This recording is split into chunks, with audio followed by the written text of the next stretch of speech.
আসসালামু আলাইকুম রহমতুল্লাহি ওবরাকাতুহু। দিন কায়েমের ক্ষেত্রে যে যতটুকু দিন কায়েমের ব্যাপারে তাকওয়ার ব্যাপারে কঠিন, তার পরীক্ষাও তত কঠোর। যেমন দৃষ্টান্ত হযরত আম্মার রাদিয়াল্লাহু তাআলা আনহু এর ঘটনা। عن عثمان رضي الله تعالى عنه قال بينما أنا أمشي مع رسول الله صلى الله عليه وسلم بالبطحاء إذ بعمار وأبوه وأمه يعذبون في الشمس ليرتدوا عن الإسلام، فقال أبو عمار يا رسول الله صلى الله عليه وسلم الدهر هكذا؟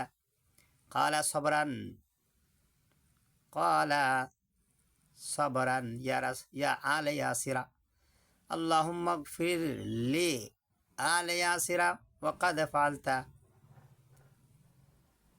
মুস্তাদরাক হাকিম 5636 নং হাদিস।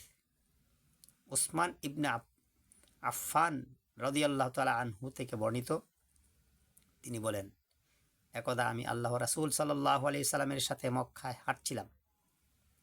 হঠাৎ দেখলাম আম্মার রাদিয়াল্লাহু তাআলা আনহু তার পিতা ইয়াসিরকে ও তার মাতা সুমাইয়া রাদিয়াল্লাহু তাআলা আনহা সূর্যের তাপে ফেলে শাস্তি দেওয়া হচ্ছে, যাতে করে তারা ইসলাম ত্যাগ করে।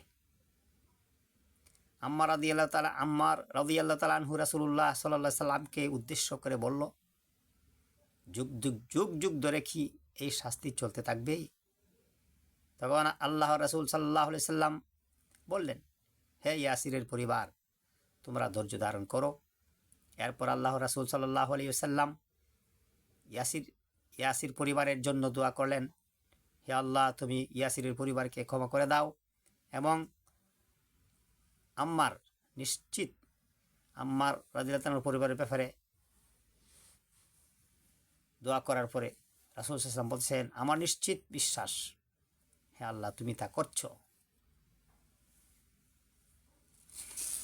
সেই ঘটনা থেকে আমরা শিক্ষা পাই যে দিনের ক্ষেত্রে, দিন কায়েমের ক্ষেত্রে কঠিন কষ্ট আসতে পারে, পরীক্ষা আসতে পারে, আসবেই, অবশ্যই আসবে।